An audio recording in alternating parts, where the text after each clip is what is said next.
Vous souhaitez communiquer sur le web car aujourd'hui c'est l'un des moyens les plus puissants pour faire connaître votre entreprise et votre expertise et ce quasiment gratuitement. Dans cette vidéo, on va voir les 5 étapes à mettre en place pour développer votre stratégie de communication digitale. Si vous êtes étudiant ou que vous allez l'être, cette vidéo va vous aider à mieux comprendre ces 5 étapes pour savoir les mettre en place en entreprise. Et si vous êtes une entreprise, cette vidéo vous permettra de déployer votre propre stratégie de communication digitale pour briller sur le web.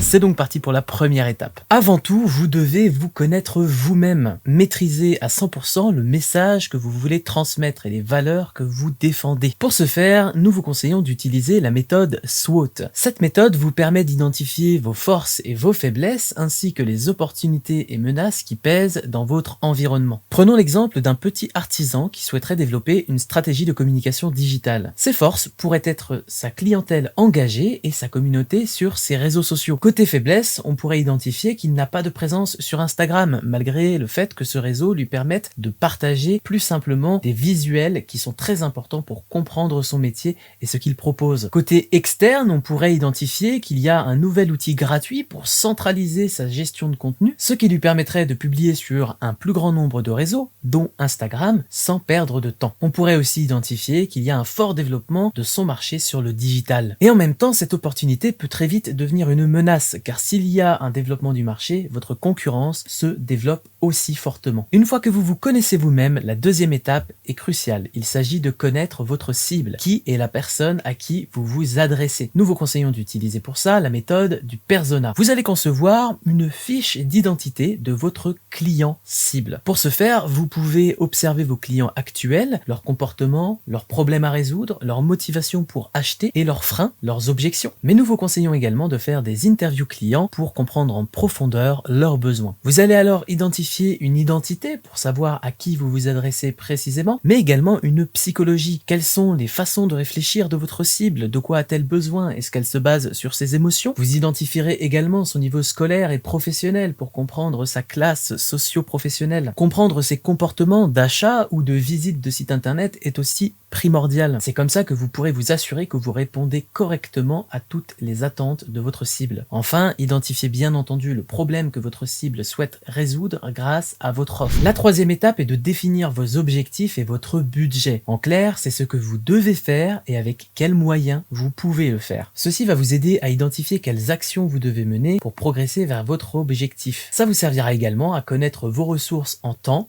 en argent et en humain pour vous assurer que vous pouvez atteindre vos objectifs. Pour les définir, nous vous conseillons d'utiliser la méthode SMART, qui veut dire spécifique, mesurable, atteignable, réaliste et temporel. En effet, il faut que votre objectif puisse se décliner dans un plan d'action qui soit simple, sinon vous ne saurez pas par où commencer. De la même façon, il faut une date butoir, sinon vous procrastinerez et vous ne vous y mettrez jamais. D'ailleurs, une fois que cette date butoir sera atteinte, vous pourrez mesurer le résultat. Avez-vous atteint ou pas votre objectif? Et à ce moment-là, si votre objectif était trop ambitieux et irréaliste, vous serez déçu et découragé de ne pas l'avoir atteint. A contrario, si votre objectif n'était pas assez ambitieux ni challengeant, vous aurez peut-être passé plusieurs semaines à tergiverser parce que vous ne saviez pas quoi faire étant donné que votre objectif était déjà atteint. De bons objectifs pourraient être par exemple d'augmenter les revenus générés par votre entreprise sur Instagram de 30% l'année prochaine. Grâce à cet objectif, vous allez savoir quel plan développer pour l'atteindre. La quatrième étape est de choisir vos canaux et d'établir un calendrier éditorial. Et sur cette partie, nous vous conseillons de vous questionner. Par exemple, pour le choix du canal, demandez-vous où est votre cible pour pouvoir l'atteindre beaucoup plus facilement et quel média vous permettra d'atteindre le plus facilement vos objectifs. Mais demandez-vous aussi quel équilibre vous devez avoir entre owned, shared,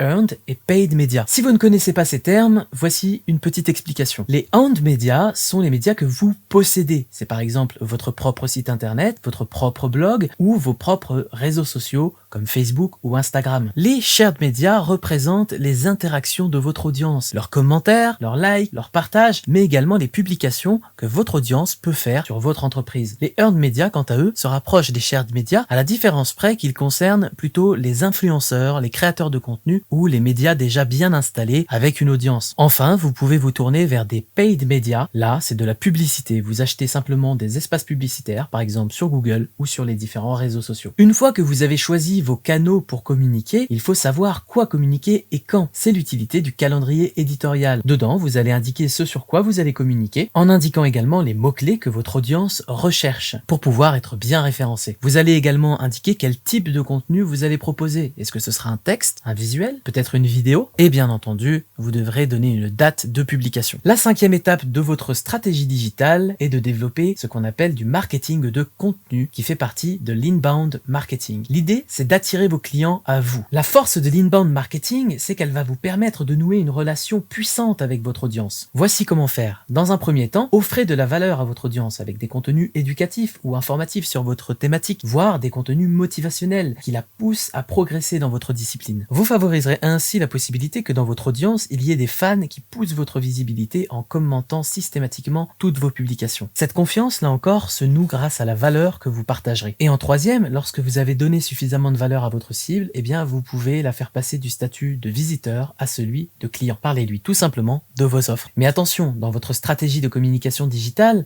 et dans vos contenus, il est important d'être cohérent et aussi de ne pas oublier que vous êtes sur le web. Lorsque vous allez créer vos contenus, respectez ces 4 étapes. Dans un premier temps, soyez clair, concis et compréhensible. Pour ça, utilisez un vocabulaire simple. Dans un deuxième temps, personnalisez vos contenus pour que votre cible se reconnaisse et qu'elle perçoive aussi vos valeurs. Dans un troisième temps, assurez-vous que vous respectez bien le cadre légal. En effet, sur Internet, il y a bien le droit à la vie privée et il y a bien le droit d'auteur, mais aussi le droit à rester intègre en tant qu'entreprise également. Il y a aussi des bonnes mœurs et un ordre public à respecter. Évitez donc de partager des contenus qui soient violents, par exemple. Et en quatrième, nous vous conseillons d'utiliser une charte. Ce sont un ensemble de règles qui vont résumer votre stratégie de communication digitale et de marketing de contenu. Vous pouvez compléter cette charte par une charte graphique si vous publiez des visuels ou des vidéos. Dans ce cas, le but est de garder une harmonie visuelle entre tous vos contenus. Nous vous conseillons de créer un document qui regroupe tout simplement vos couleurs, vos typographies et tout élément graphique qui puisse vous aider à communiquer. Évidemment, si vous ne respectez pas vos chartes, votre cohérence en prendra un coup. Ainsi, votre message sera moins fort. Donc faites bien attention à respecter vos propres règles afin que votre message soit le plus puissant possible.